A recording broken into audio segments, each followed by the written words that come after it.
After the car accident, I lost 6 years of memories, and I was shocked to find out that I was already married. I wasn't even sure who I had married. All I could remember was that 6 years ago, after chasing Hudson for what felt like forever, he had finally agreed to be my boyfriend. He's an alpha, and I'm a beta. Managing to win him over had been no small feat. When I saw him in the hospital room, I confidently called him honey. But before the word even finished leaving my mouth, another tall, handsome alpha walked in from the hallway. His face was cold, and his voice even colder. "Who are you calling honey?" "Grayson. I'm your legal spouse." 1. "I'm married." "To who?" After confirming that I was now 28, not 22 like I thought, I learned something even more shocking from my childhood friend. "Colton." Colton kept me in suspense. Take a guess. I noticed there was a ring on the ring finger of my left hand. Fidgeting with it, I hesitated. "Is it Hudson?" Hudson was my boyfriend. We'd just gotten together not long ago. Wait. No. I forgot, it's already 6 years later. Suddenly, I wasn't so sure anymore. Colton's cryptic expression only made me more uncertain. I couldn't help but ask again. "Is it him?" Right then, the door to the hospital room swung open. Hudson came rushing in, wearing a patient gown with a bandage wrapped around his head, holding up an A4 bag in one hand. It looked like he had run over from another hospital room. "Grayson, I just heard from the nurse that you woke up. How are you feeling?" Seeing him all flustered and panicked eased most of my doubts. I mean, who else could I possibly be married to if not him? "I'm okay. Just a bit of a headache." "What about you? You're hurt too." The second I said that, Hudson froze on the spot. Two nurses hurried in behind him. They scolded him for running around and quickly took the A4 bag from his hand, hooking it onto a mobile stand. The needle in the back of his hand had shifted, and blood was backing up into the A4 line. The nurse reinserted it and firmly told him not to wander around anymore. After visiting me, he needed to return to his room and rest. Only then did they leave, still looking a little worried. Colton got a phone call, sounded like something urgent from work, and he left in a hurry too. "You don't remember how you got injured?" After the room quieted down, Hudson wheeled over the A4 stand and sat beside my bed, his face full of cautious uncertainty. I shook my head blankly. "Not really. I lost 6 years of memories." "6 years?" "Yeah." "So what do you remember?" "I remember, I suddenly felt shy. I just remember you had finally agreed to be with me." Hudson was silent for a long time. "Hudson?" His silence made me nervous. I instinctively reached for his hand. At first, he didn't react. After a few seconds, he turned his hand over and gripped mine tightly. I thought he was just worried about me and gave him a little smile. "It's nothing serious. Don't worry." "That's good." Hudson gently brushed his fingers across my cheek. His gaze was soft, but there was something deeper in it that I couldn't quite read. Then he asked me, "Grayson, do you still like me?" What a weird question. I only lost part of my memory, not my feelings for him. "Of course I do," I said. But Hudson's reaction was way beyond what I expected. His eyes turned red at the edges. And then he slowly leaned toward me, clearly trying to kiss me. I instinctively turned my head away. It was a completely reflexive reaction. As his breath brushed past my cheek, both of us froze. "Sorry. I didn't even know where that sudden resistance came from." Seeing the disappointed, slightly hurt look on his face, I tried to make up for it by leaning onto his shoulder. "Hudson." I hesitated for a second, then bit my lip and changed my words. "Honey. My head is still kind of a mess right now. Can we just What did you just call me? Hudson suddenly grabbed my shoulders. Visibly emotional. I blinked in confusion. What? Aren't we married? Hudson said. Say it again. Honey? Who are you calling honey? The door to the hospital room opened again. A tall man walked in. Expression icy. Voice even more so. Grayson. I'm your legal spouse. 3. For a brief moment, I genuinely thought I was dreaming. Or maybe I had just woken up the wrong way and needed to start over. Lincoln, if I remembered correctly, was 4 years older than me. He was Hudson's youngest uncle. We weren't exactly close. But not strangers either. Somewhere in between. But what did he just say? He said he was my legal spouse. I froze on the spot. Then I heard him speak again. This time to Hudson. Hudson. Now, get out of here. Hudson was already pale. But with Lincoln's arrival, all the color drained from his face. His hand slowly slid off my shoulder. I was not happy with how Lincoln spoke to someone who was injured. So I quickly reached out and grabbed his hand. Hudson looked surprised. Grayson? Lincoln stared at our joined hands for a moment before shifting his gaze to my face. Expressionless. He said. You really want to cheat on me with my nephew right in front of me? I said. Uncle Lincoln. Stop joking around. Hudson's my boyfriend. Lincoln raised his left hand. I saw a ring on his ring finger. 2. My eyes widened. Then Lincoln said. Why don't you check whether the one on my hand and the one on yours are a matching pair? That can't be, right? I let go of Hudson. My head suddenly filled with a tangled mess of confusion. Then Lincoln added. Did Declan not come see you today? I asked. Who's Declan? Only after I asked did I realize that question wasn't even directed at me, it was meant for Hudson. Hudson's face visibly darkened at the mention of that name. I found it strange. Something felt off. So I asked again. Who's Declan? Lincoln said plainly. His Omega spouse. In that instant, I felt something heavy sink in my chest. Hudson was an alpha. And I was a beta. A lot of people back then didn't believe we'd last. Since alphas and omegas were considered the natural pairing. But Hudson had promised me, he said that once he chose to be with me, he didn't care about all that.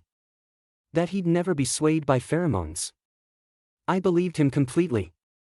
But now, 6 years later, someone was telling me he had bonded with an omega. I looked at Hudson in disbelief. You married someone else? No. Please. Let me explain. Hudson tried to grab my hand again. But this time, Lincoln intercepted. He grabbed Hudson by the wrist. He must have used quite a bit of strength. Because Hudson's face contorted in pain. Grayson. Hudson looked at me. Pleading. My head was spinning. I turned away and didn't respond. 4.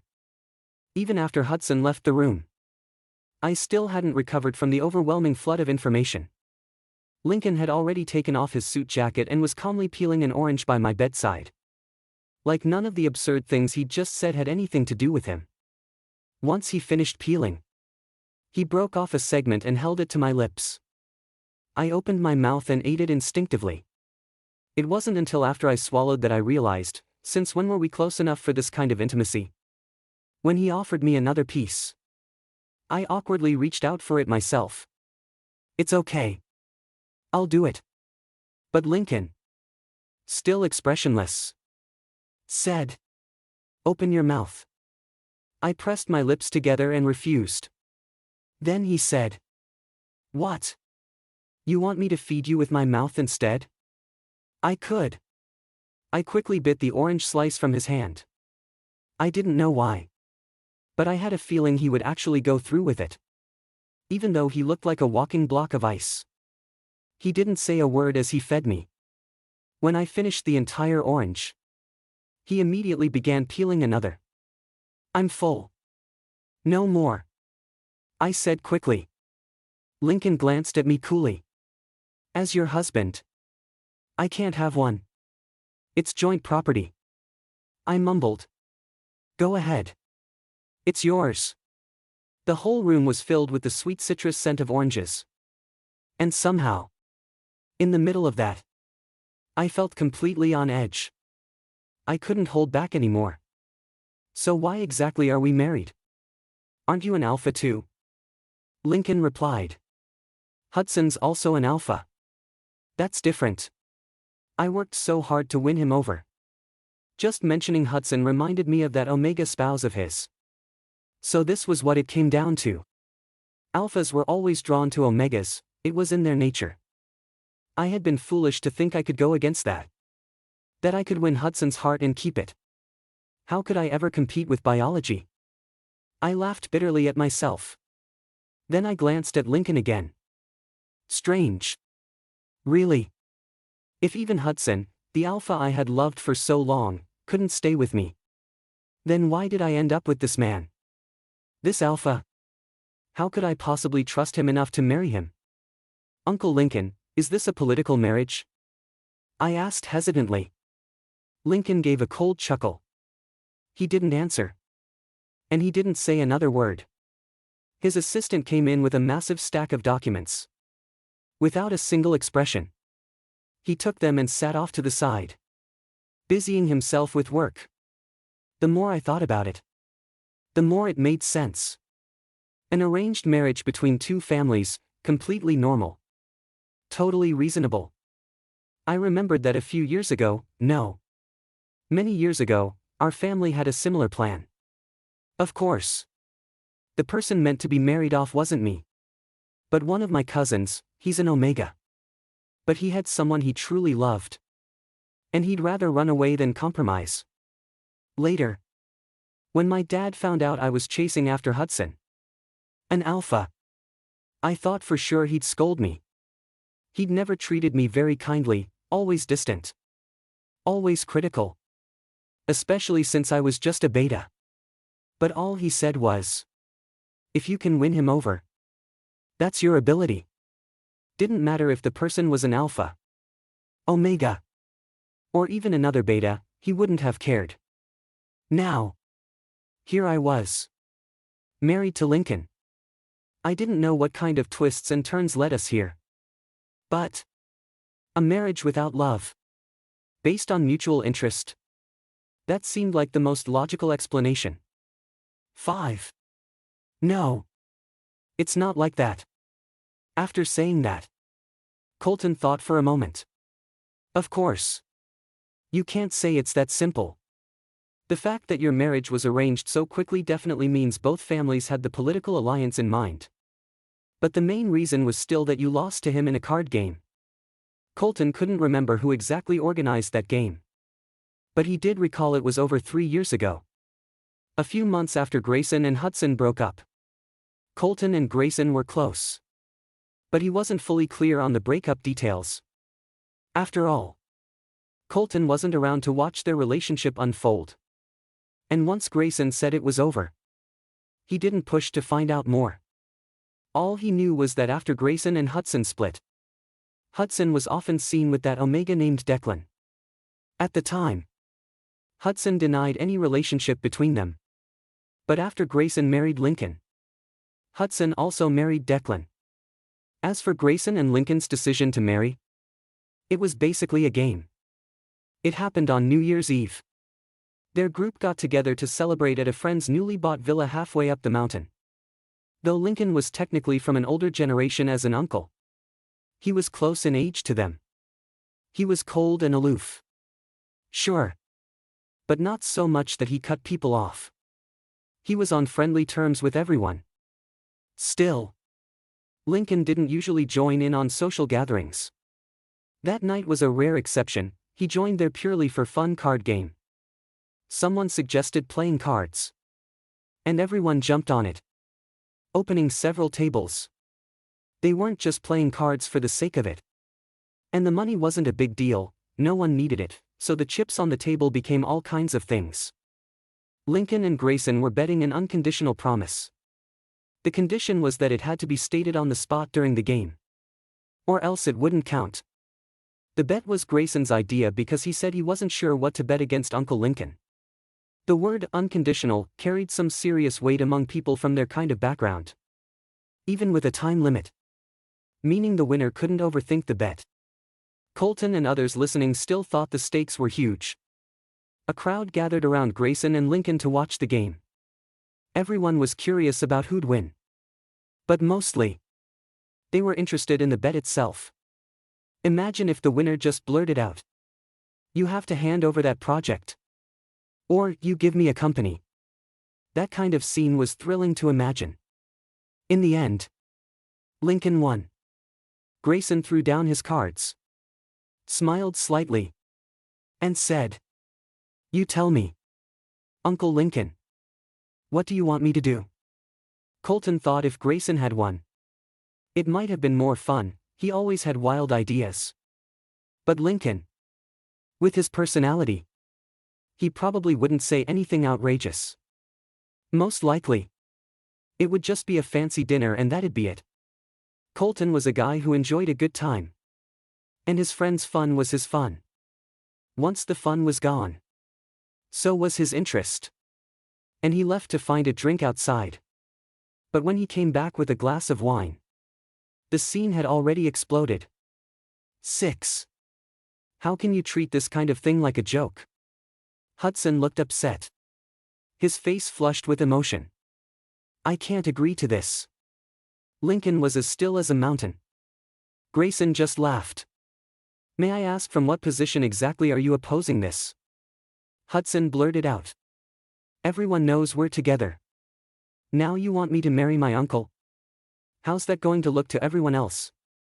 Lincoln said coolly, "I don't care." "You heard that?" Grayson shrugged with open hands. "Fair's fair, I don't care either." Colton was stunned. He grabbed someone nearby and asked what was going on. The person looked like they were watching a good show, barely hiding their excitement. "Lincoln won. Didn't he? He said Grayson should marry him to help with the family pressure about marriage. And Grayson agreed." "Oh my God. I can't believe he actually agreed." "You didn't see it," Hudson nearly flipped the table earlier. TSK.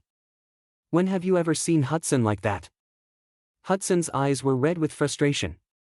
He tried to pull Grayson aside to talk, but Grayson refused, saying, "It's not appropriate anymore. I already have a fiancé now." Not long after that, Grayson and Lincoln really did get married. The wedding was low-key but all the important guests were invited. Hudson didn't attend, probably on purpose to avoid them. Grayson said all that mattered was his wedding gift money was received, nothing else really counted. Colton went with Grayson to try on suits before the wedding. He asked if Grayson thought this marriage was too casual. Grayson smiled at his reflection in the mirror. "Intimate relationships are a gamble by nature," he said. "Look at me and Hudson, I worked so hard to win him. But really I just earned a seat at the card table. What's the difference between that and me and Lincoln getting pushed into this without any preparation? I think this is kind of interesting. Let's see whose luck is better, mine or Uncle Lincoln's. Come on. Help me decide which outfit looks better." Colton picked the second suit. But when Lincoln tried on his, he preferred the first. In the end, Grayson made them decide by rock paper scissors. Colton felt that was exactly like Grayson's attitude toward marrying Lincoln, totally indifferent. No matter what happened with this marriage, Grayson seemed completely unfazed. 7. The next time I saw Lincoln, my feelings were complicated. Fair's fair. I told myself, it was something I could have chosen to do. But since I hadn't really been through it, I still didn't know what exactly had happened between Hudson and me. I wasn't even sure what mindset I had when I agreed to marry Lincoln. Colton told me Lincoln had stayed by my bedside for 2 days while I was unconscious, until someone convinced him to go rest. Not even half a day after he left, I woke up. Hearing that, I felt a small spark of gratitude. Later, I overheard nurses talking about how caring Lincoln was toward me. How attentive he was to Grayson. That made me realize Lincoln was probably just keeping up appearances in public. There are too many examples like this around. Even my parents have been almost living separate lives for years. But they maintain a decent front in public. I'd heard Lincoln recently became the actual head of the company. With so many eyes watching, there was no way he'd neglect his legally married partner who had been injured in a car accident. My private hospital room was very nice, so it wasn't uncomfortable for him to stay. There was really nothing to feel touched about. Colton also told me Hudson and I were brought to the hospital together. We were both in my car when the accident happened. As for why Hudson was with me, I didn't know. Lincoln wasn't home that night either, he was on a business trip. Hearing all this made my head feel like it was going to explode. What is going on? There's no way that after marrying Lincoln, I'm still tangled up with Hudson. Right. What's wrong? That night, Lincoln was staying overnight in my hospital room, sleeping on the sofa beside me. I tossed and turned on the bed, unable to fall asleep. Suddenly, Lincoln asked quietly, "What's wrong?" I hesitated for a long time before asking. "I heard we got married because I lost to you in a card game." Lincoln said simply. "Yeah. Why?" "What do you mean why? Why use marriage as a bet?" Lincoln's tone was calm. I was shocked. "You call that a proposal?" "Lincoln, didn't I ask you if you'd marry me?" "Well, yeah." "Then what else is a proposal?" Lincoln clearly didn't want to talk anymore and cut the topic short. "It's late. I have an early meeting tomorrow. Go to sleep." "Seriously? With that attitude? I'm supposed to marry him?" I was even less sleepy and didn't want him to sleep either. So I got out of bed, crouched next to the sofa, and poked his shoulder. "Don't sleep. Talk to me a bit more." Lincoln ignored me. "Come on. Talk. I forgot so many things. I can't sleep." 8. In the blink of an eye, Lincoln turned around, quickly grabbed my hand, and pulled me a little closer to him. "What exactly do you want?" His tone was unusually tense. We were so close I could feel his lips moving. I swallowed nervously, about to say, "You ignored me first." But when I looked into his beautiful eyes, my confidence dropped. My voice softened. "I just can't sleep." Lincoln exhaled heavily and, looking resigned, finally sat up. "Come to bed. We'll talk while you try to sleep." He lay down beside me. The hospital bed was bigger than usual, but two grown men still felt cramped. Lincoln turned onto his side, his chest pressed tightly against mine, eyes closed. "What do you want to talk about? Go ahead." I suddenly felt there wasn't much to say. After a pause, I asked a random question. "After we're married, should I call you Uncle Lincoln? Your name? Or husband? All of them? Do I really call you husband?" It was a casual question, but his answer surprised me and felt almost unbelievable. I hesitated. "No way. We're actually okay. Right? You're surprised? If your answer is yes, then yeah, I am." Lincoln was silent for a moment, then said, "I don't know." "Don't know? Well, you only call me that in special situations. For example, for when you need to call me husband." At that moment Lincoln opened his eyes and looked down at me with slightly lowered lashes. He didn't explain anything or change his expression, but I strangely understood what he meant. My brain froze for a second. Then my face instantly felt hot. I instinctively protested. "No way. Lincoln. Serious, why not? Even if this wasn't an arranged marriage." It'd at least be a contractual one. I don't even like you. Lincoln pressed his lips together. Silent. Forget it. I'm going to sleep. I turned away and stayed still, trying to pretend I really was asleep. After a while, Lincoln quietly sat up. I felt him come close and got nervously tense, clutching the blanket. But nothing else happened. And soon Lincoln went back to the sofa to sleep. 9. I didn't see Hudson again until the day I was discharged. After getting in the car, I couldn't help but ask, "Where's Hudson?" Lincoln turned his head. "You want to see him?" "I just want to ask how badly he's hurt." "He's not dying," Lincoln said coldly. Then told the driver, "Drive." Given how dutiful he'd been all these days, staying with me at the hospital, I decided not to argue with him. No matter if it was just for show or for some other reason. I wasn't going to make a fuss. I stared out the window at the passing cityscape, lost in thought. Over 6 years. The city had changed somewhat, many places felt both familiar and strange. When the car approached a big intersection and turned left, I hesitated. "This isn't the way to my old home."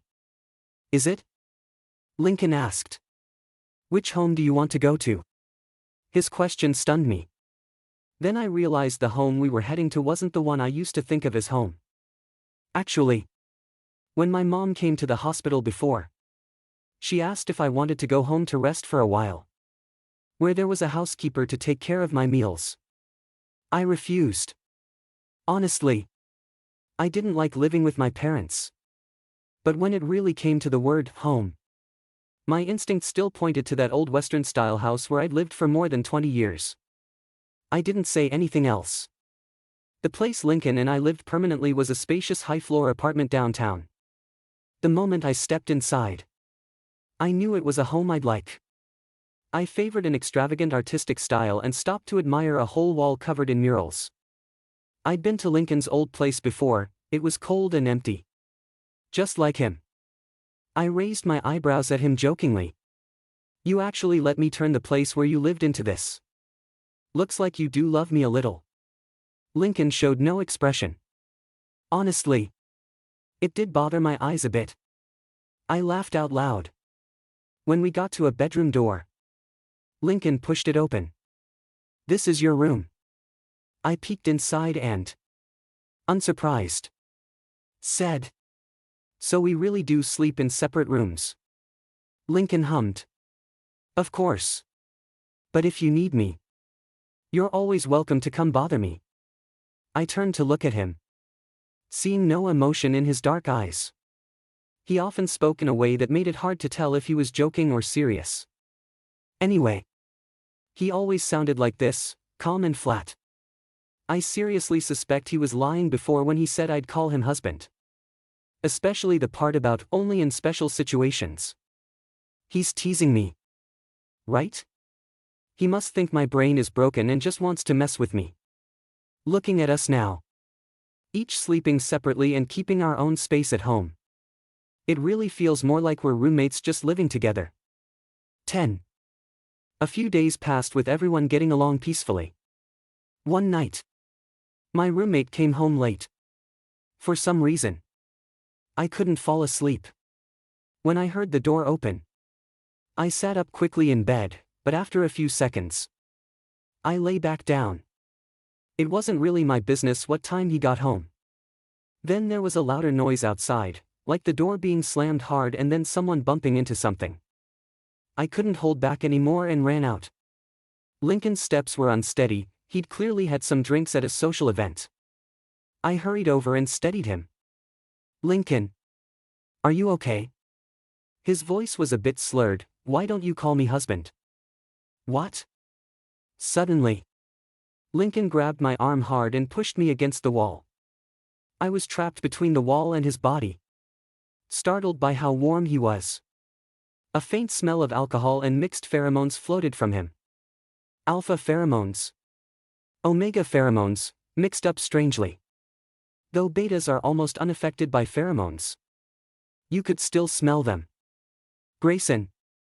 Why don't you call me husband? He roughly pinched my jaw and made me tilt my face up. I felt inexplicably annoyed.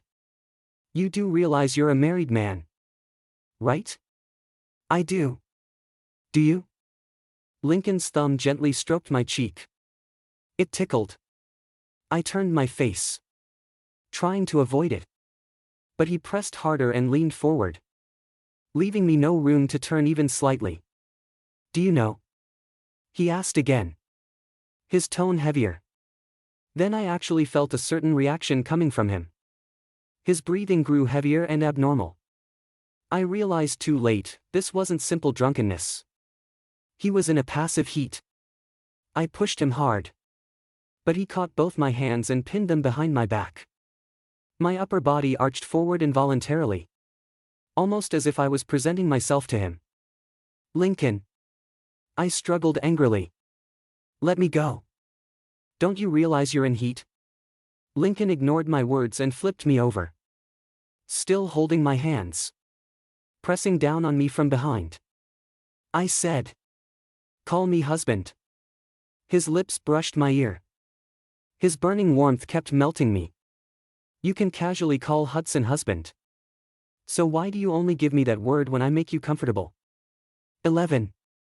A burning heat. An indescribable itch, creeping slowly over my skin. My whole body was on edge. I said irritably, who calls you husband casually? Don't they? Think again. Despite myself, Lincoln's fiery warmth softened me so easily. Sensing this, he slipped one leg between mine and gently pressed his knee upward, maybe to support me. I stopped moving, but my hand resting weakly on the wall curled involuntarily. I heard a strange sound come from my nose and quickly bit my lip. After several seconds, I finally remembered when I had actually called Hudson husband. I just woke from amnesia. I misunderstood my relationship with him. You did lose your memory, Lincoln said coldly. Right at the point when you liked him the most. Grayson. Did you regret agreeing to marry me out of spite? I said. Can you let go first? My shoulder hurts. Lincoln finally released me.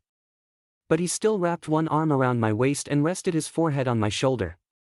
He breathed heavily for a moment, then pressed his nose against my neck to sniff.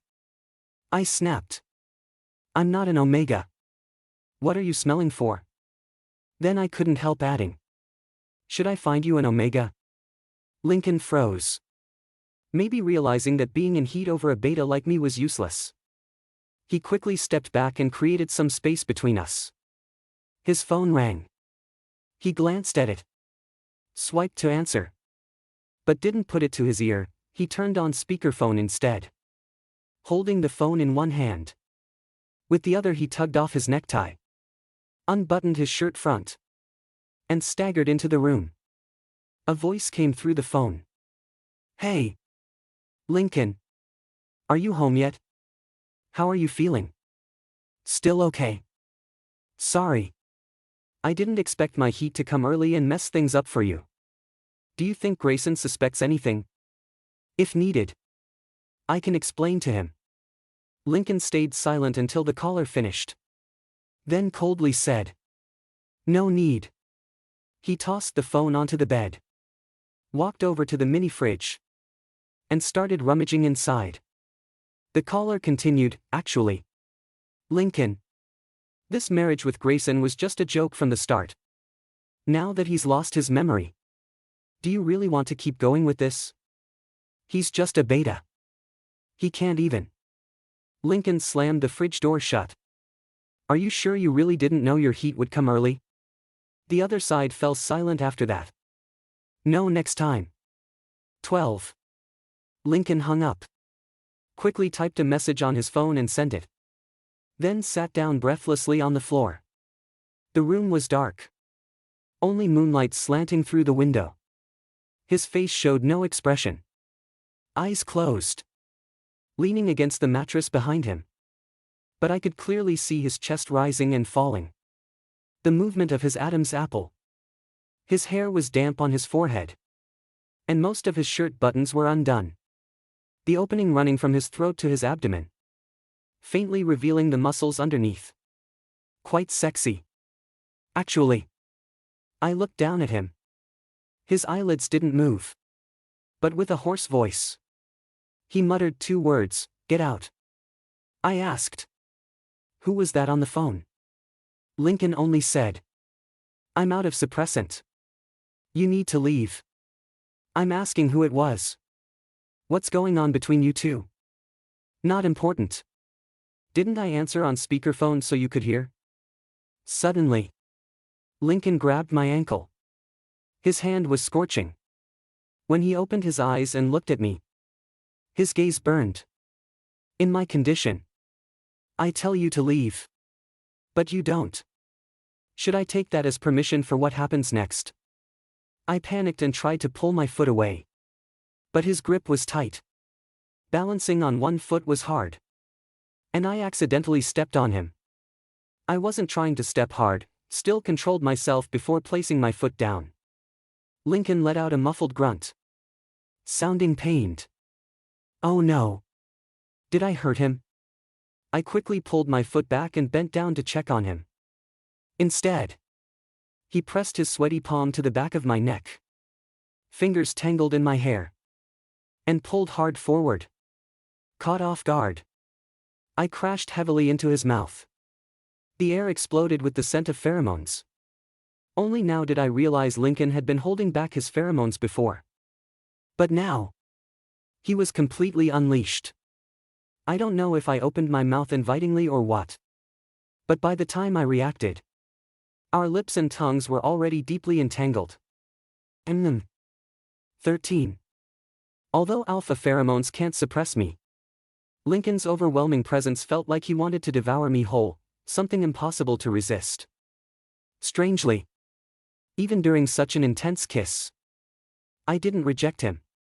There was even a faint sense of anticipation. As if something deep inside him was stirring something inside me. I felt weak from his kisses, and only managed to keep from being fully pulled into his arms by pushing against his chest with both hands. Lincoln seemed to know my body well, how to kiss and touch me to make me restless. He teased my tongue, his hands roaming wildly over me. My brain screamed warnings, but my body involuntarily responded. Just as I was about to give up resisting, the doorbell rang like a bucket of ice water dumped on me. I bit his tongue and pushed him away abruptly. Lincoln's eyes cleared a little. "Sorry," he whispered. "The suppressants I ordered must have arrived. Can you get them for me?" I steadied my breathing and opened the door. After tossing the suppressants to Lincoln, I didn't say anything else and hurriedly left his room, heading straight to the bathroom. That night I had many chaotic dreams, breathless moments, sweaty skin pressing together, and the sticky sensation of it all. The next morning I woke early. But Lincoln woke even earlier. By the time I finished washing up and left my room, the house was empty, except the kitchen, where breakfast was waiting for me as usual. In the following days, Lincoln left early and returned late every day. Living under the same roof, we barely saw each other. I was annoyed. Was he doing this on purpose? Who kissed whom first? I hadn't said anything. So why was he avoiding me like this? Just then, Colton posted on social media that he was going on a trip and asked if anyone wanted to join. After thinking about it, I called him immediately. Colton is a photographer who loves traveling the world with his camera. Since I'd paused work after my amnesia, I had plenty of time.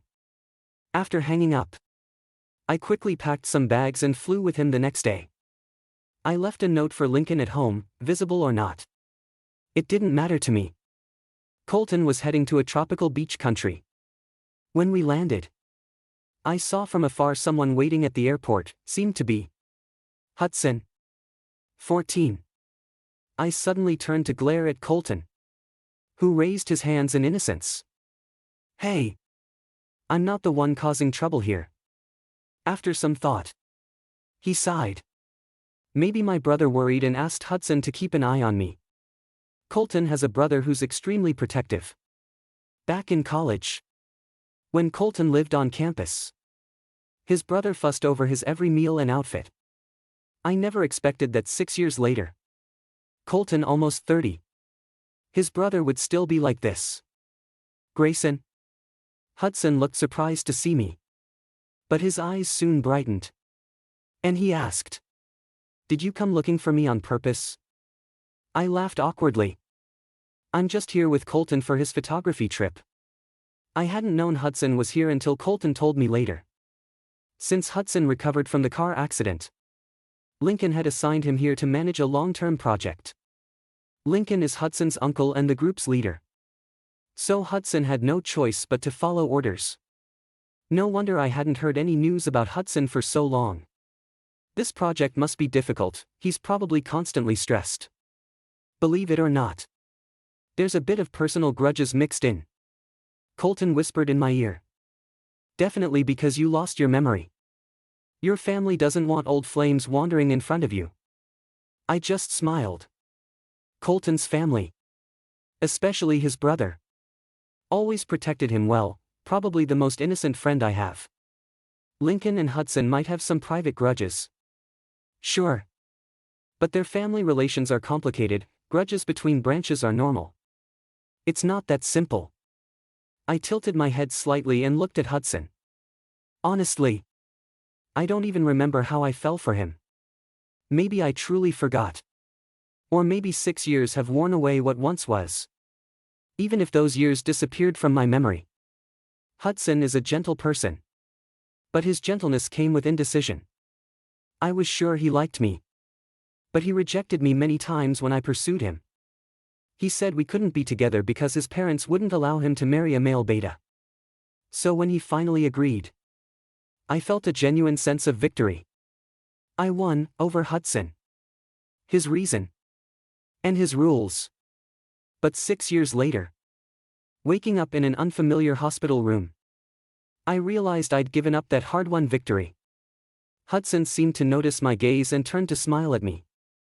I was still lost in memories and returned his smile instinctively. Uh-oh. Colton rubbed his forehead and lightly bumped my shoulder. Don't rekindle things with him now. Or my guilt will be huge. 15. Thanks to Colton's brother's instructions to Hudson, everything was well arranged after we landed, meals, accommodation, all taken care of. We stayed at a resort hotel's best VIP room. Hudson stayed nearby to host us. At dinner, we drank a bit. And I felt dizzy. I decided not to return to the room but to walk around and sober up. While wandering, I got a call from Lincoln. He'd seen my note and asked where Colton and I had gone. I told him the city name. Lincoln was silent for a long moment. While he was quiet, someone behind me called my name, Grayson. Lincoln immediately spoke, "You're with Hudson." I said, "No." Just ran into him. Lincoln, what a coincidence. Me, don't think I can't tell you're being sarcastic. Lincoln chuckled coldly, returning my own words. Grayson, do you remember you're a married man? At least I remember not to come home smelling like random Omega pheromones. I hung up. Hudson came up beside me just then. Hesitated. And asked with some hope. Is my uncle seeing someone else?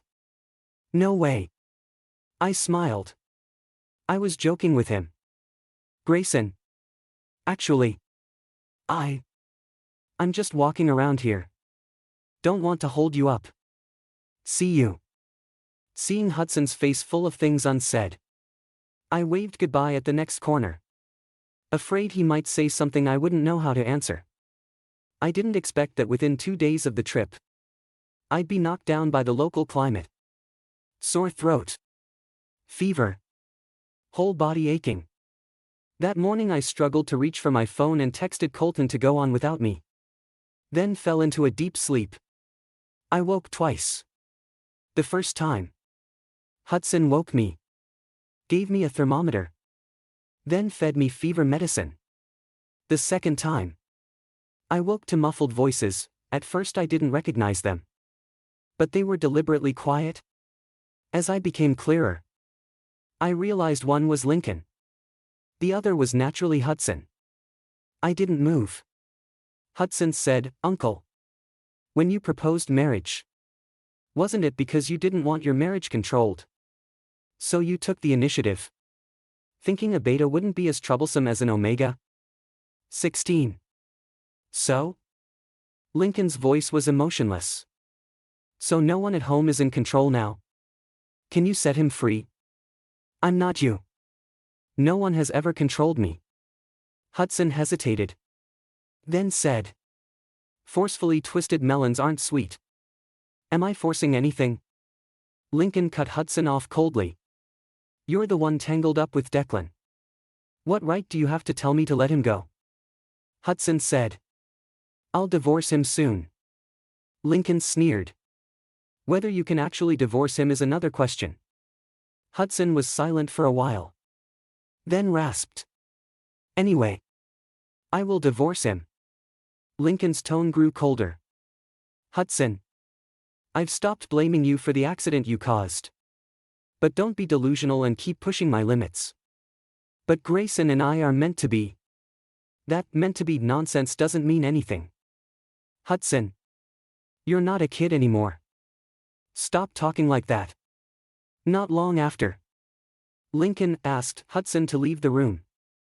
I hesitated about whether to keep pretending to sleep. But then heard a voice above me, "How long are you going to pretend?" I awkwardly opened my eyes and saw Lincoln sitting at the bedside holding a cup of warm water. I sat up and took small sips from his hand while sneaking glances at him.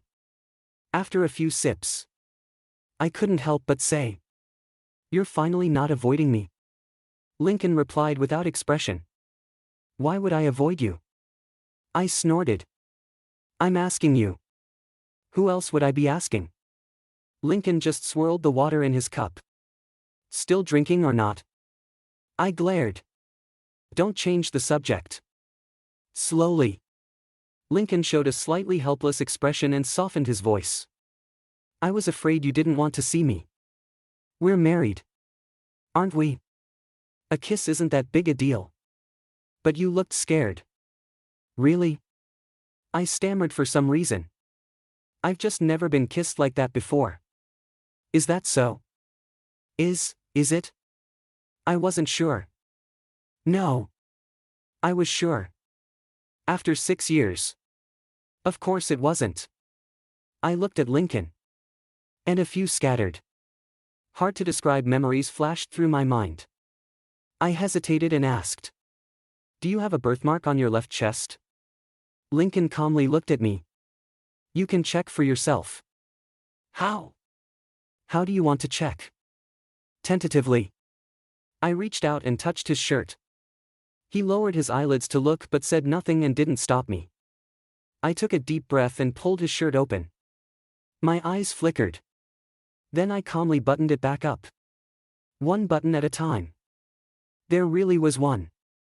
So I had really leaned on him before and licked that spot. The strange images that suddenly popped up earlier were real. 17. "What did you remember?" Lincoln asked. I laughed deliberately. "By the way, Lincoln, with all your important duties, how did you personally come all the way here?" Lincoln, changing the subject. "Me, huh? What do you think I came for?" I glanced at him quickly and muttered, "I'm not planning to cheat with your nephew." Lincoln said nothing more. And after a while, went to pour another glass of water. I watched as he tilted his head back and calmly drank it. His Adam's apple moving rhythmically. Lincoln isn't just handsome when he stands there. Whatever he does is impossible to ignore and somehow pleasing to the eye. My opinion of him hasn't changed. I've always thought this way. But I always felt he protected himself too carefully. No one could really get close to him. I never thought I'd marry him someday. Ah! That Adam's apple. I bit it. "Do you want more water?" Lincoln suddenly looked over. "No. No thanks." I quickly looked away. The room fell quiet. When it's quiet, you can almost hear Lincoln's breathing. And his pheromones. Faintly drifting in the air near my nose. I couldn't stand such a moment without words to soften it. Thinking of Lincoln's conversation with Hudson earlier, I took the initiative. I thought you didn't care at all why I was in a car accident with Hudson. Lincoln bent down and put the cup down. What gave you that idea? I said. You never told me. Lincoln, or maybe you remember. I looked at him seriously. I don't remember. But I can try to find out. Actually, it's nothing. He got wasted at a friend's bar. And my friend couldn't handle it. So called me to take him home. Who knew it would end in a car accident? So. Lincoln's gaze drifted toward me. This is your explanation to me? More like my explanation to a ghost. Talking to him always felt like walking around in circles. Exhausting. I lay back down. Pulled the covers over. And turned away. Behind me. Lincoln said. You missed some details. He was so drunk he kept calling your name. No one could stop him. Your friend called you because they were worried he'd get into trouble. I replied with one word, oh. But what I cared about that night wasn't this.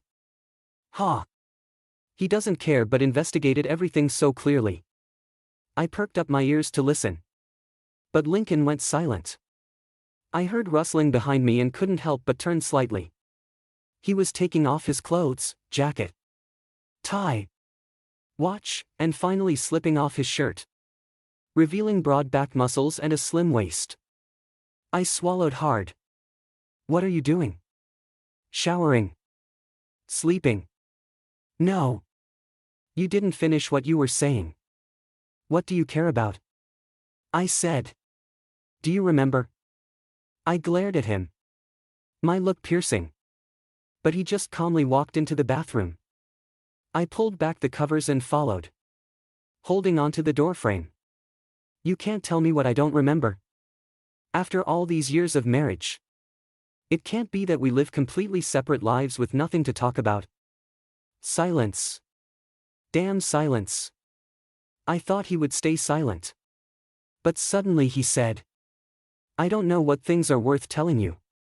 We live this life together. But the feelings are yours. I really want to ask you. Grayson. When will you regain your memories? Lincoln looked at me steadily. The warm yellow bathroom light flickered in his deep, dark eyes. Suddenly, I felt lost. I opened my mouth but couldn't answer. So I closed it again. Finally, I asked. What if I never recover? Then what can we do? Lincoln closed the shower glass door and turned on the water. His voice floated faintly through the sound of flowing water. We'll just start over. 18. The two-person travel and photo expedition with Colton suddenly expanded unexpectedly. Lincoln was obviously very busy. But he said he had been overwhelmed recently and finally managed to get some free time. So he should be resting. Hudson also occasionally had to handle work matters. But he said since Colton and I rarely came from home, he had to make time to properly host us. Later, even Hudson's Omega, Declan, showed up. That night, when we returned to the hotel, we saw Declan pushing a suitcase in the lobby from afar. Hudson's face immediately changed drastically. It was my first time seeing Declan. At first, I didn't know who he was until Colton leaned weakly on my shoulder and said, Grayson, my head really hurts. Concerned, I asked, what's wrong? Are you getting sick too? Colton said. Declan showed up too. It's chaos. You guys, I've got a terrible headache. At that moment, Lincoln glanced in our direction.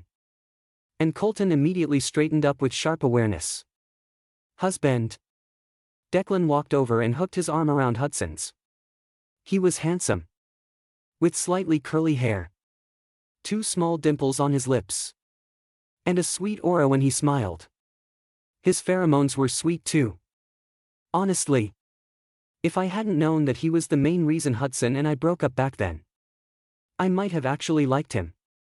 Curious despite myself, I couldn't help stealing many glances at Declan.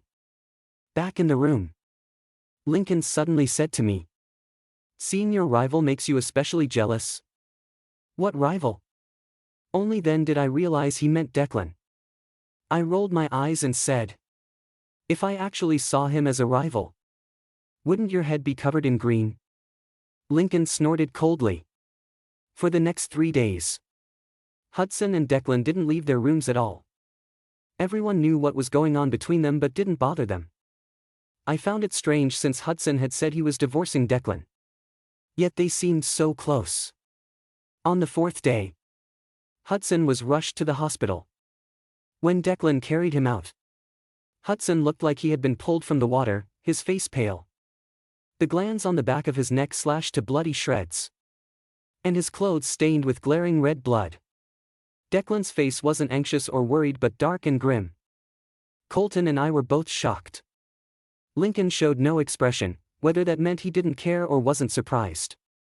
I couldn't tell.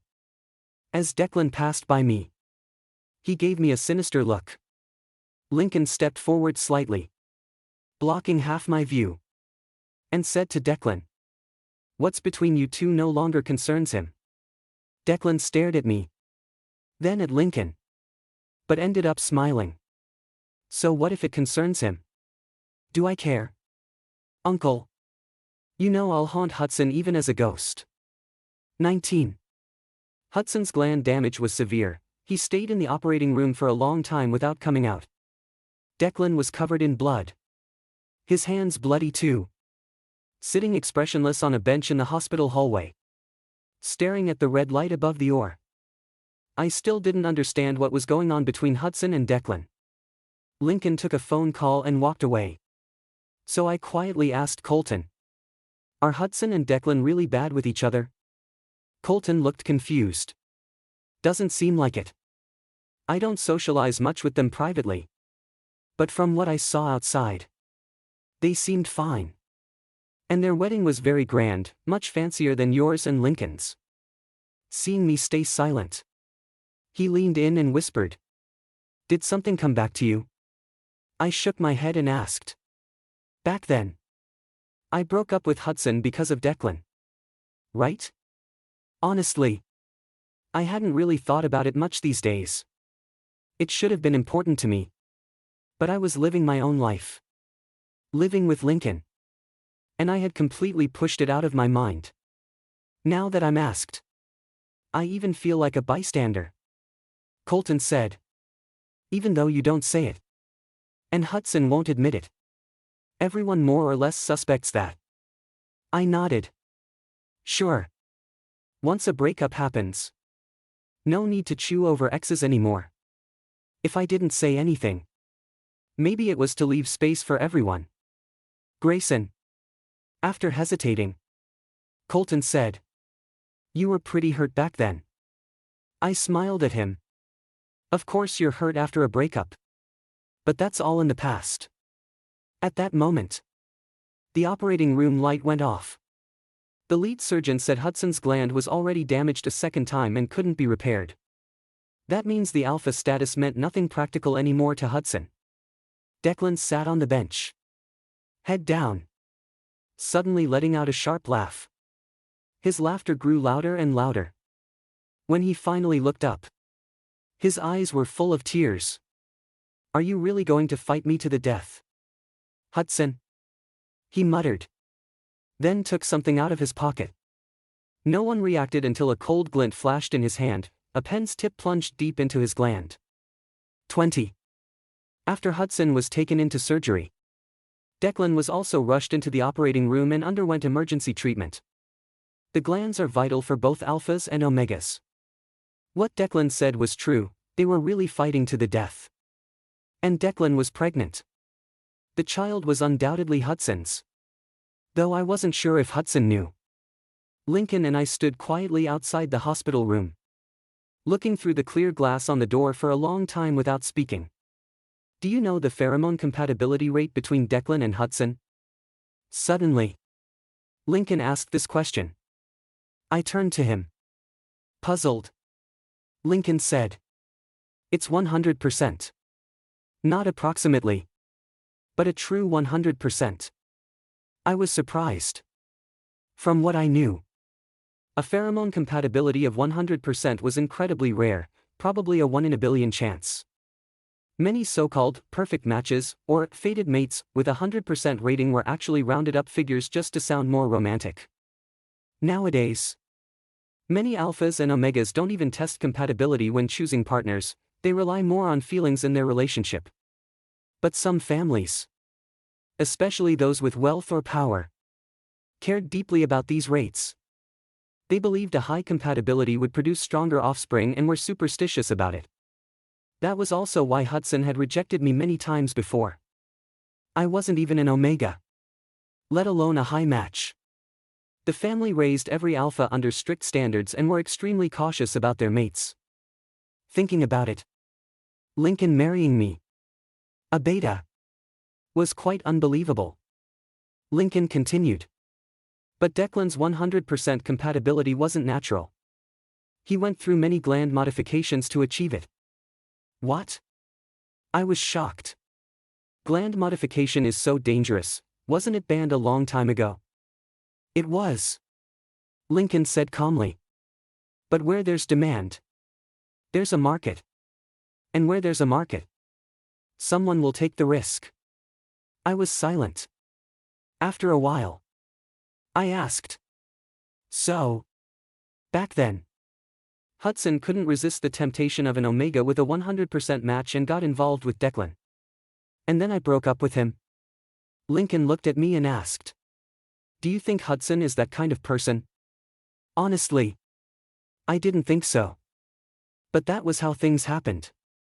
I broke up with him and married Lincoln. And Hudson was entangled with Declan in a complicated way. Whether I thought he was that kind of person or not didn't matter anymore. I said nothing.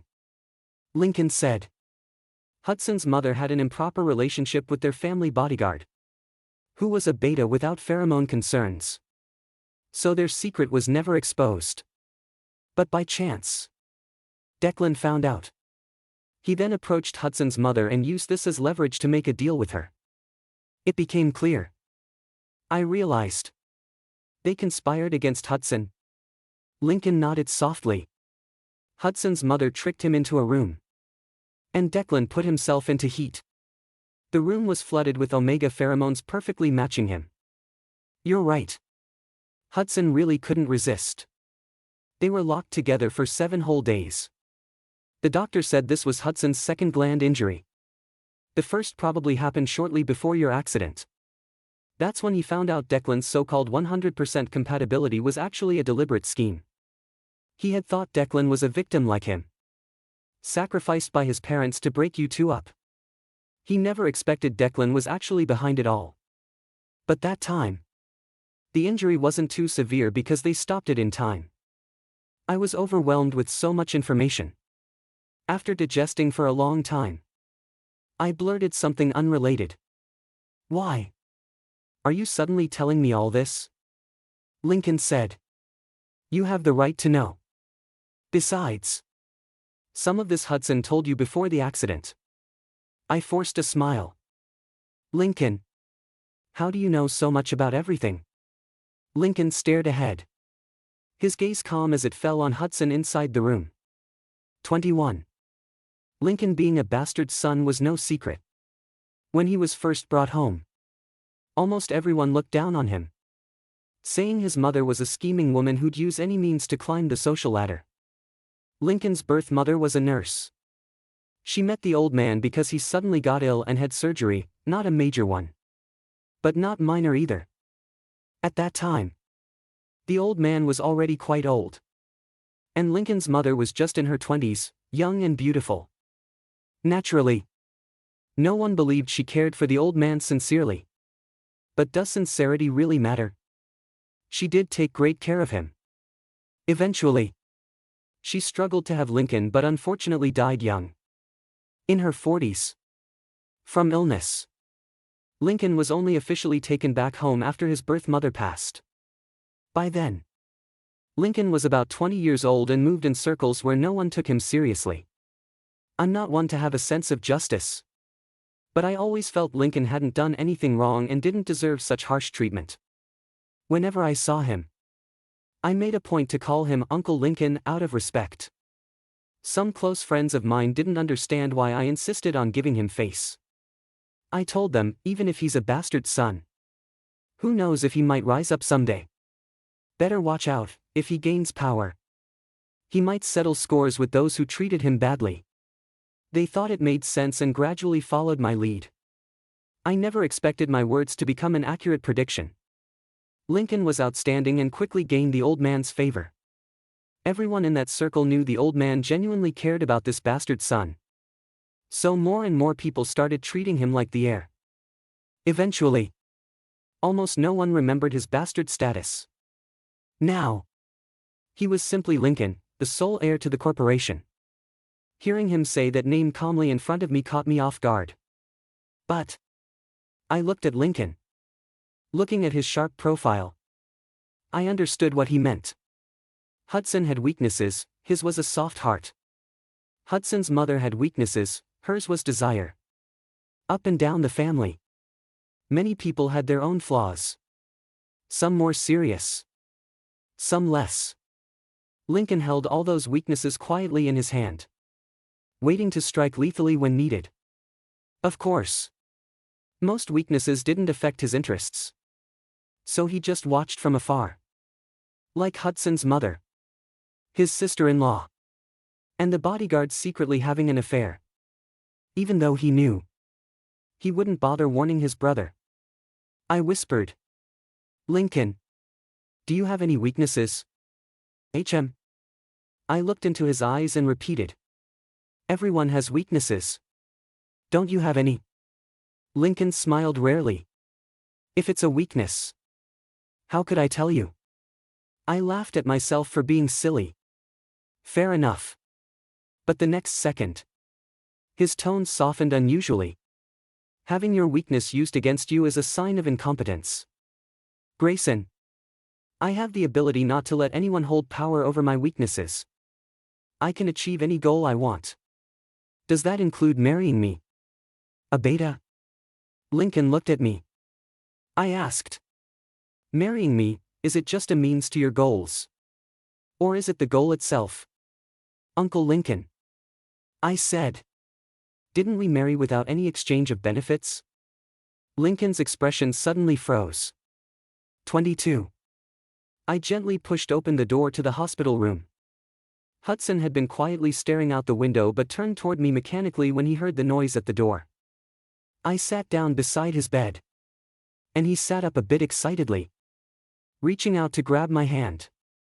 I dodged and said, "I just went to check on Declan." At the mention of that name, Hudson's face darkened.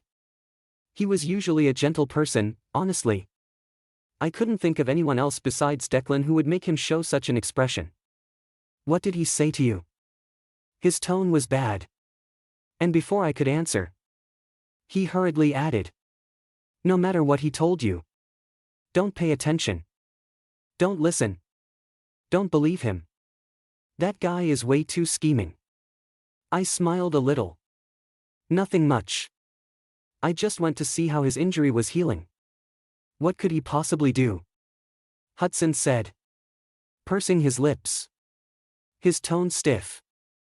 "That's just his martyr act. His glands are completely damaged. Just like yours." "So what?" Hudson's voice suddenly rose, bitter and sharp with a trace of trembling. "If his glands got damaged so easily, it's because he forced himself through modifications. Serves him right." I didn't know what to say. Even if Declan deserved it, it wasn't entirely his own choice. When I visited him, he told me he hated Hudson. He hated Hudson for being kind. If Hudson had never shown him any kindness or softness, he wouldn't have struggled so hard when sinking into the mud. Do you know what would have happened if I hadn't tried to get close to someone influential? My godfather would have handed me over to someone terrible. Either way, I'd be a sacrifice for profit. Better to choose someone I could at least tolerate than be given to some perverted old man. Right? Hudson's at least handsome and kind. Even if he hates me now. Hates me so much he wants to kill me. Dying by his hands is still 1,000 times better than by some cruel old man who enjoys torment. Declan was an orphan. Raised as a tool. He said these words emotionlessly, claiming he only used Hudson as a stepping stone out of the muck. It was all calculation. But his dead eyes shimmered with tears. Trembling slightly, I said, Hudson is kind. But you're turning him into a crazed, hysterical person. Declan smiled faintly. Those big, clear eyes looked at me, flickering with some kind of cruel pleasure. Isn't that a good thing? Hudson wanted to remove his glands to escape being controlled by the 100% pheromone match. But what about Declan? Was it love? Hate? Use? Or maybe a little bit of sincerity? Could he even explain it to himself? I won't let him go. Grayson. If I do, what happens to me? Declan gently touched his belly, his tear-soaked face showing a strange, resolute determination. Unless he kills me, kills our child, and cleans up all the messy connections in his family, he won't be rid of me. He will never be rid of me. 23. Hudson found out about the child in Declan's womb. He was stunned for a long time. Then closed his eyes and said that no matter what happened with Declan, he would raise the child well. Hudson wasn't really capable of being ruthless, too many things could hold him back. How his relationship with Declan would end, or if it could end at all, only the two of them could answer that. I couldn't quite figure out how I felt. In Declan's schemes, Hudson was innocent. I was innocent. And our feelings were innocent. But time can't rewind. And what's broken can't be fixed. Even if I lost 6 years of memories. Technically still a 22-year-old Grayson. Many things were different now. If Hudson knew Declan chose him because, on a certain night, he saved Declan from a group of alphas with ill intentions, would he regret having saved him? Back then, Declan didn't care much. He knew his godfather was going to treat him like a toy and give him away. He had already given up on himself. He deliberately released his pheromones to attract several alphas, thinking it might be better to be abused by low-level alphas. His godfather had adopted many beautiful omegas, treating each like a precious gem, raising them carefully. As kids, they all thought they were incredibly lucky. But later they realized they were all commodities for sale. Tools for the godfather's profit. Declan said if those low-level alphas ruined him, all the effort his godfather put in would be wasted. And maybe he'd fall out with that perverted crippled old man. Just thinking about it gave him some satisfaction. He never expected to meet Hudson. Never expected Hudson to insist on saving him despite being told not to meddle. Declan said if he hadn't met Hudson that day, he wouldn't have tried so hard to find a way to survive. Living is so exhausting. Hudson was a burden that kept him alive. In the end, I told Hudson all this and asked him one question. Did he regret it? Hudson was silent for a long time. Then said only one word. No. 24. Before I left the hospital room, Hudson's eyes were red as he said to me, Grayson, when I found out your memories had regressed 6 years, I thought it was heaven giving me a chance to start over. I kept thinking you still liked the old you who loved me. And once I handled things with Declan, I'd have a chance to be with you again. I told him. No. Hudson. His gaze flickered sharply, after holding back for a long time. Tears finally fell. I don't want you to hold any expectations for our relationship anymore.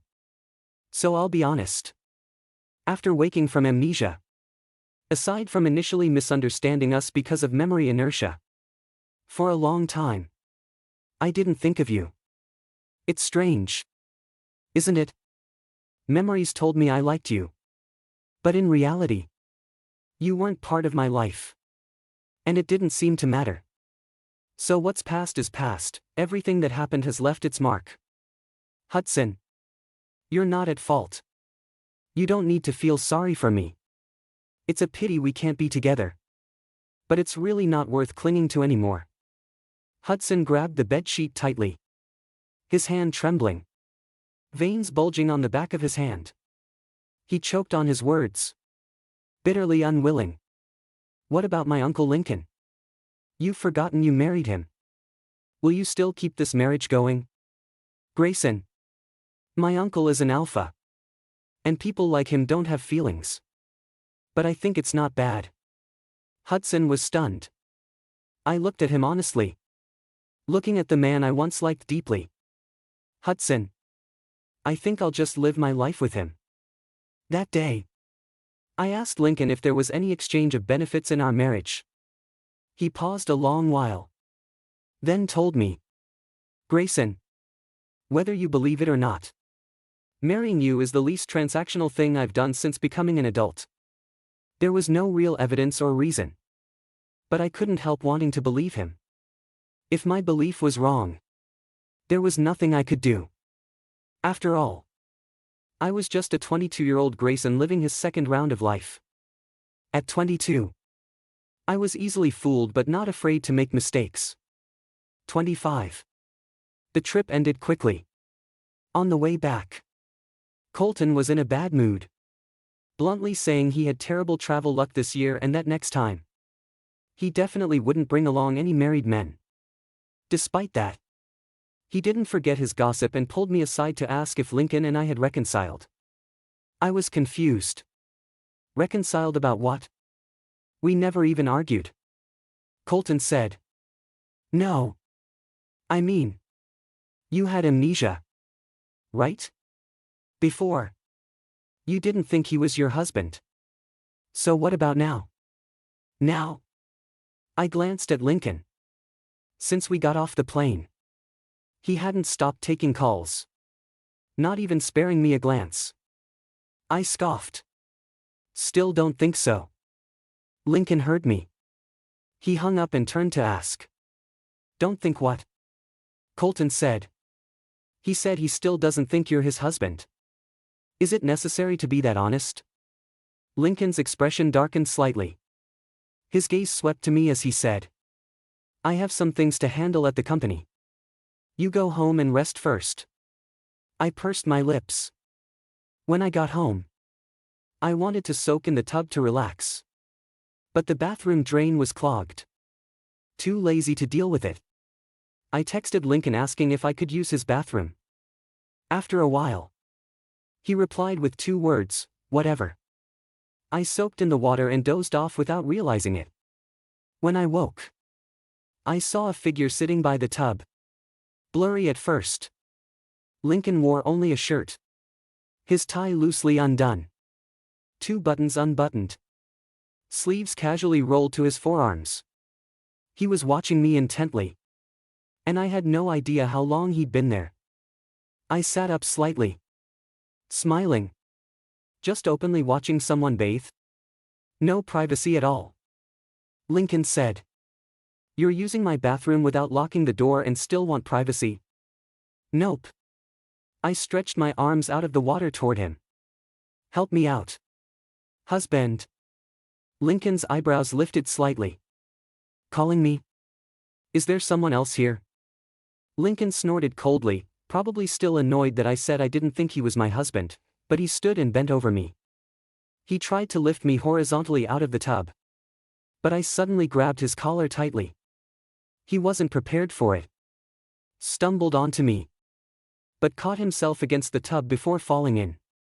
The water sloshed violently and splashed onto the floor. What are you trying to do? His face hovered right above mine. Long lashes casting shadows over eyes swirling with dark emotions. The scent of his pheromones suddenly thickened. I blinked at him. As someone else's husband. Isn't it your duty to do this? For some reason. Lincoln's eyes glimmered faintly after hearing that. And I caught a hint of hope in them. You remember now? Not exactly. But you can help me think about it your way. I grabbed his collar and kissed him. Water dripped from the bathroom to the bedroom. I didn't bother drying off, soaked through. I didn't feel cold, only felt the water droplets turning into boiling bubbles with the friction between our bodies. I sensed Lincoln's emotions growing intense. I held him tightly, feeling the tension and release of muscles along his shoulders and back. His breaths brushed my ear, sweat mixed with his pheromones dripped onto my lips. I instinctively stuck out my tongue to lick. But he caught my mouth and sucked fiercely. When he bit my neck, his canine teeth sinking deeply into my skin, I had no strength left to struggle. It hurts, I moaned softly. Lincoln loosened the arm around my waist, pressing our bodies even closer. It should hurt, he said. Grayson, how else would you remember how this feels? Afterward, he held me in his arms. Expression blank but heartbeat fierce. I pressed my palm against his chest. Fingers spread wide as if trying to cup his beating heart. He grasped my wrist but didn't pull my hand away. I asked. I forgot the years we were married because of amnesia.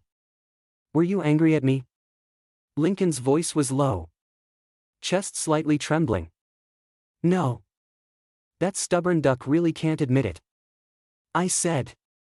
Then just forget it. It's not that important anyway. At that, Lincoln suddenly grabbed my chin and lifted it, staring at me with a grim expression. I smiled and turned over to lie on top of him. It's only been 3 years. Really not that important. We still have a long lifetime ahead of us. Right, husband? Lincoln looked at me, his hand stroking my back repeatedly and slowly. A lifetime? He asked. Are you sure?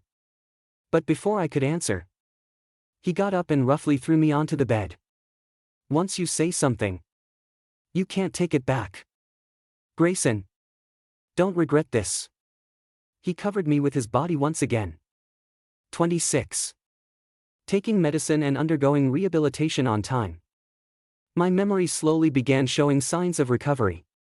I also started trying to return to work. One day, I had a long dream and woke up suddenly, sitting straight up in bed. I was mostly sleeping in Lincoln's room now, hearing water running in the bathroom. I hurriedly pushed the door open and shouted. I remember. Lincoln was standing under the shower, head tilted back slightly, running his wet hair back with his hand. Hearing my words, he turned his head and looked at me through the steamy bathroom air, seeming a bit stunned. I remember now. Lincoln, I said. I still owe you an answer. It was about what happened on the night Hudson and I had the car accident. At first, Hudson thought Declan was also a victim, and that he himself had succumbed to the influence of the omega pheromones. Honestly, I thought so too. He felt very painful and guilty, and reluctantly separated from me. The marriage with Declan was partly out of despair but also a bit of compensation toward Declan. But about 2 weeks before the accident, he learned that Declan had altered his glands and that Declan had conspired with his mother against him. And for the first time, he decisively asked for a divorce. Of course, Declan didn't let that happen. Actually, that wasn't the first time he got drunk and looked for me. After finding out the truth, he drank heavily nearly every night. He told me the truth of those years, repeatedly asking if I could give him another chance. I was very confused inside. I knew how much I had liked Hudson before. Suddenly realizing our breakup was a carefully planned scheme stirred up many emotions. At that time, Lincoln and I had been married almost 3 years. Although we often slept in the same bed, we weren't really a loving couple. We just met each other's needs. Most of the time, we lived separate lives. Lincoln probably noticed my irritation and didn't come after me much. But on the night of the accident, after being on a business trip for days, he suddenly called me. He was drunk. Really drunk. and asked me if, after 3 years of marriage, I could consider making our relationship a real marriage. He asked me, "Grayson, do you regret it now? Does our marriage need to continue?" Looking back, he was probably afraid I'd choose Hudson again. Otherwise, given his character, who knows how long he would have kept playing this game with me. While talking on the phone with him, my phone kept ringing. It was my friend, calling repeatedly because Hudson was drinking heavily at his place, causing trouble, and my friend needed me to come bail him out. Before answering, I didn't know it was about Hudson. Seeing my friend's urgent calls, I hurriedly ended the call with Lincoln, saying, "We'll talk when you're back." Unexpectedly, Hudson and I had the car accident that night, and I forgot all these things. I know the answer Lincoln wanted was really whether I loved him. Whether the marriage lasts or not wasn't the key. "I love you." I walked under the shower and hugged Lincoln tightly. He seemed to not react at first. After a long moment, he said, "What?" I said, "I love you, Lincoln." Although this answer was delayed for many reasons, it hasn't changed. I've fallen in love with you. Lincoln's Adam's apple moved. And suddenly, with intense emotion, he slammed me heavily against the wall. 27. I remembered many things.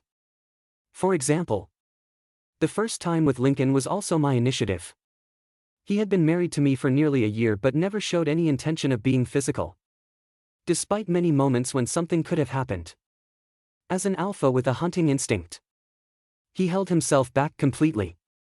One day at the airport, an alpha underwent a secondary differentiation into an enigma, causing a huge chain reaction. And Lincoln was greatly affected. I rarely saw him lose control like that. At home, he tore through drawers looking for suppressants. Frantic and clumsy, I stood at his room door watching him.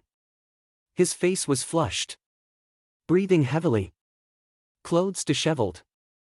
I knew I should stay away but somehow stepped in. Lincoln was half undressed, about to inject suppressant into his arm. I raised my hand and blocked the syringe. When his beautiful, desire-filled eyes looked at me, I smiled slightly. "Uncle Lincoln, after being married so long, as my husband, you should fulfill your duties, right?" That time, he bit my neck deeply. Afterward, he treated the wound and apologized. I smiled at him and said, "It hurts a bit, but you have a good figure and good service. Keep it up next time." That's how we became each other's bed partners in the marriage. Honestly, until Lincoln confessed over the phone, I never seriously thought about what I really felt for him.